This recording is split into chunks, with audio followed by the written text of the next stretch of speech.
علیکم ورحمۃ اللہ وبرکاتہ۔ اعوذ باللہ من الشیطان الرجیم، بسم اللہ الرحمن الرحیم۔ وما محمد الا رسول قد خلت من قبله الرسل افإن مات او قتل انقلبتم على اعقابكم ومن ينقلب على عقبيه فلن يضر الله شيئا وسيجزي الله الشاكرين۔ اور محمد صلی اللہ علیہ وسلم بھی ایک رسول ہی ہیں، اور ان سے پہلے بھی بہت سارے رسول گزر چکے ہیں۔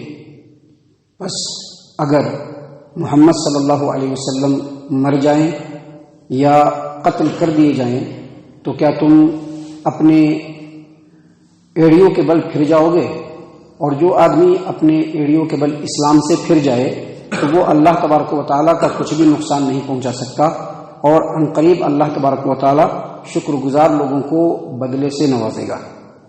معزز سامعین کرام، سورہ آل عمران سورہ نمبر 3 اور اسی صورت سے ابھی آپ کے سامنے آیت نمبر 144 تلاوت کی گئی، اور آیت کریمہ کا ترجمہ بھی آپ کے سامنے پیش کیا گیا۔ سامعین کرام، یہ آیت کریمہ بھی جنگ احد کے بارے میں ہی ہے۔ جنگ احد میں بعض ایسے حالات بنے جو مسلمانوں کے لیے بڑے ہی صبر آزما اور آزمائش سے بھرا ہوا تھا۔ معزز سامعین کرام، جب پیارے رسول صلی اللہ علیہ وسلم نے جنگ احد کے اندر فوج کی ترتیب دینا شروع کیا تو اس میں ایک درہ تھا، ادھر سے آدمی آ سکتا تھا، تو نبی صلی اللہ علیہ وسلم نے پہاڑ کے اس درے کے اوپر 50 تیر انداز کو مقرر کر دیا، 50 تیر انداز کو۔ اور جنگ کے دوران ہی ایک حالات ایسے بھی ہوئے کہ وہی 50 تیر انداز نے جب اوپر سے تیر کی بوچھار کی تو جو بڑھتا ہوا کفار و مشرکین کا لشکر تھا وہ پستہ ہو گیا۔ سامعین کرام، اللہ کے رسول صلی اللہ علیہ وسلم نے جب ان لوگوں کو وہاں پہ مقرر کیا تو آپ صلی اللہ علیہ وسلم کے جو آرڈیننس تھے بڑے سخت تھے۔ آپ صلی اللہ علیہ وسلم نے بڑی سخت آرڈر میں کہا تھا کہ دیکھو، چاہے کیسے بھی حالات ہوں تم کو یہ جگہ نہیں چھوڑنی ہے۔ صحیح البخاری کے جو الفاظ ہیں، نبی صلی اللہ علیہ وسلم نے جو 50 تیر اندازوں کو، جس کے کمانڈر عبداللہ بن جبیر رضی اللہ عنہ تھے، جب ان کو مقرر کیا تو آپ صلی اللہ علیہ وسلم نے یہ سخت جو ہے ہدایت دی کہ دیکھو، اگر تم کو دکھے کہ ہم لوگوں کو پرندے اچک کر کے لے جا رہے ہیں پھر بھی نہیں آنا، یہاں تک کہ میں تم لوگوں کو بلوا بھیجوں۔ دیکھو، تم اپنی آنکھوں سے دیکھنا کہ ہم لوگ دشمنوں کو کچل رہے ہیں، اس کے اوپر ہم لوگوں کو فتح حاصل ہو گئی ہے، اس کے باوجود تم نہیں آنا جب تک کہ میں بلانا بھیجوں۔ اتنے سخت آرڈر دینے کے بعد آپ صلی اللہ علیہ وسلم نے 50 تیر اندازوں کو پہاڑ کے اس درے پر مقرر کر دیا۔ اور جنگ کے دوران ہی ایک ایسا موقع آیا کہ مسلمان ہر اعتبار سے غالب ہو رہے تھے۔ قریب تھا کہ اسلامی لشکر ایسی فتح وہاں پہ حاصل کرتا کہ جیسی فتح غزوہ بدر میں بھی نہیں ہوئی تھی، اس سے بھی بڑھ کر کے فتح، اور کفار و مشرکین پیچھے ہٹنے لگے، مسلمان جو تھے وہ مال غنیمت لوٹنے لگے۔ ادھر جو 50 تیر انداز وہاں پر کھڑے ہوئے تھے، اس میں سے عبداللہ بن جبیر رضی اللہ عنہ کے کمانڈنگ نے اس میں سے 38 یا 40 تیر انداز کھسکنا شروع کر دیے۔ عبداللہ بن جبیر رضی اللہ عنہ نے کہا کہ رکو بھائی، نبی صلی اللہ علیہ وسلم نے منع کیا ہے، بہت ہی سخت آرڈر کے ساتھ منع کیا ہے، پھر تم کیوں جا رہے؟ نہیں، مسلمانوں کو جیت حاصل ہو گئی، ہم لوگ بھی جا کر کے مال غنیمت لوٹ لیں گے۔ 38 یا 40 وہاں سے ہٹ گئے، صرف 10 یا 12 رہ گئے۔ معزز سامعین کرام، خالد بن ولید رضی اللہ عنہ ابھی مسلمان نہیں ہوئے تھے، بہت ہی ماہر سپہ سالار تھے، کمزوری انہوں نے دیکھ لیا وہاں پہ۔ 100 لشکروں کو لے کر کے پیچھے ہٹنا شروع کیا انہوں نے، 100 لشکر کو لے کر کے، اور لمبا چکر کاٹ کر کے پیچھے سے آ کر کے جہاں پہ 10 تیر انداز کھڑے ہوئے تھے، آ کر کے وہاں سے اچانک حملہ کر دیا۔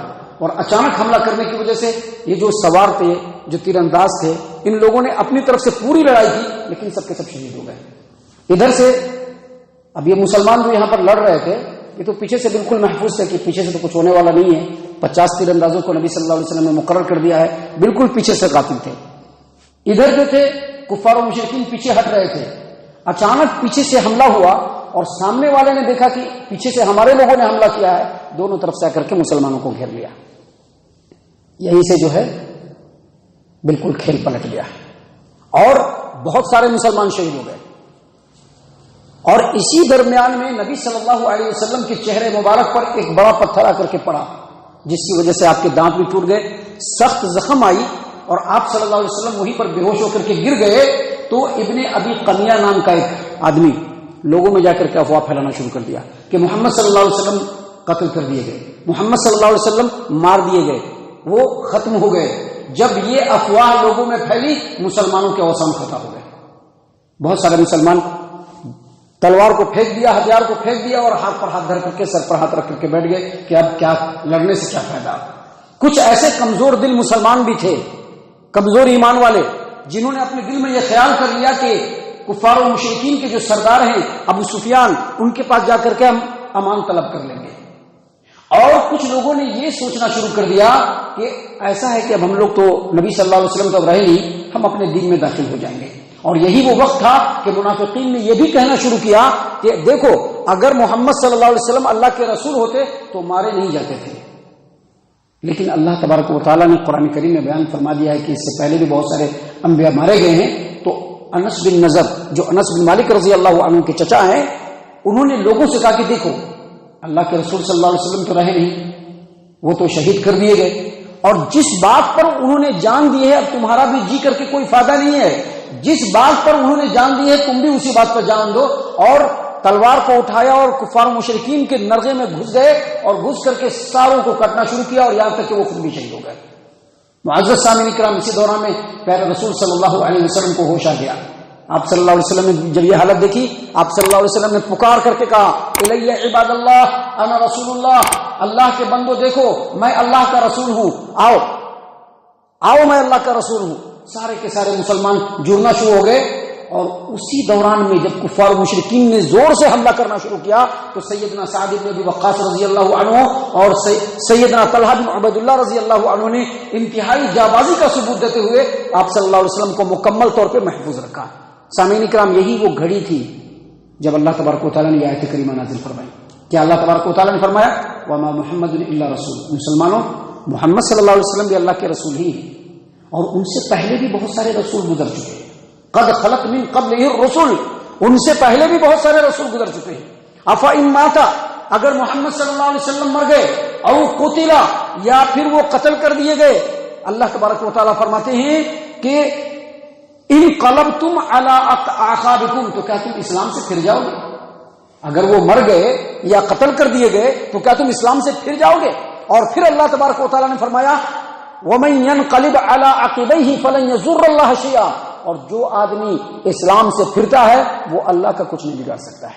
اور اللہ تبارک و تعالیٰ عنقریب جو شکر کرنے والے لوگ ہیں ان کو اللہ تبارک و تعالیٰ عنقریب بدلے سے نوازنے والا ہے. اسی وقت اللہ تبارک و تعالیٰ نے یہ آیت کریمہ نازل فرمائی. معزز سامعین کرام، یہ آیت کریمہ غزوہ احد کے موقع سے نازل ہوئی تھی، لیکن اس آیت کریمہ کے نازل ہونے کے 7.5 سالوں کے بعد جب واقعی آپ صلی اللہ علیہ وسلم فوت ہو گئے، آپ صلی اللہ علیہ وسلم مالک حقیقی سے جا ملے، اس وقت بھی مسلمانوں کے اوسان خطا ہو گئے. سارے لوگ بدحواسی کے شکار ہو گئے. سبھی لوگوں کی بات چھوڑ دیجئے، سیدنا عمر بن خطاب الفاروق رضی اللہ عنہ جو انتہائی فقیہ اور مدبر انسان تھے، ان کی بھی حالت خراب ہو گئی. حواس باختہ ہو گیا، ایک دم بالکل ہوش و حواس کھو گئے وہ، اور کھڑے ہو کر کے تلوار کو نکال لیا اور لوگوں کے درمیان کہنے لگے کہ اگر محمد صلی اللہ علیہ وسلم کے بارے میں کوئی بھی یہ کہتا کہ آپ صلی اللہ علیہ وسلم مر گئے ہیں، میں ابھی اس کی گردن اڑا دوں گا. سیدنا ابو بکر صدیق رضی اللہ عنہ آئے، آپ رضی اللہ عنہ نے دیکھا کہ عمر بن خطاب رضی اللہ عنہ ایسے کہہ رہے ہیں، کہا کہ بیٹھو. وہ نہیں بیٹھے، ادھر ہی ابو بکر رضی اللہ عنہ کھڑے ہو گئے اور کھڑے ہو کر کے انہوں نے خطبہ دیا، اور خطبے کے بعد انہوں نے کہا من کان منکم یعبد محمدا فإن محمدا قد مات، تم میں سے جو محمد کی عبادت کرتے تھے، تم میں سے جو بھی محمد کی عبادت کرتا تھا، اس کو جان لینا چاہیے کہ محمد صلی اللہ علیہ وسلم مر چکے ہیں. ومن کان یعبد اللہ، اور تم میں سے جو شخص اللہ کی عبادت کرتا ہے تو اس کو جان لینا چاہیے کہ فإن اللہ حی، اللہ تبارک و تعالیٰ حی ہے، لا یموت، اللہ تبارک و تعالیٰ کبھی بھی نہیں مر سکتا. اس کے بعد انہوں نے یہی آیت کریمہ پڑھی وما محمد الا رسول قد خلت من قبلہ الرسل، محمد صلی اللہ علیہ وسلم بھی ایک رسول ہی تھے، رسول ہی ہیں، اور ان سے پہلے بھی رسول گزر چکے ہیں. افإن مات، اگر محمد صلی اللہ علیہ وسلم مر گئے، او قتل، یا وہ قتل کر دیے گئے، انقلبتم علی عقبیکم، تم لوگ اسلام سے پھر جاؤ گے. اور جو آدمی اسلام سے پھرے گا وہ اللہ کا کچھ نہ بگاڑ سکے گا، اور اللہ تبارک و تعالیٰ عنقریب قریب شکر کرنے والوں کو بہترین بدلے سے نوازے گا.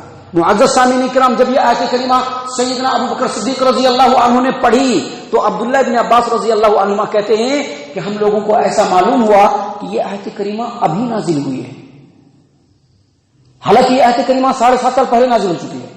لیکن عبداللہ بن عباس رضی اللہ عنہ نے کیا کہا کہ ہم لوگوں کو اور مسلمانوں کو ایسا معلوم ہوا کہ یہ آیت کریمہ نازل ہی نہیں ہوئی تھی.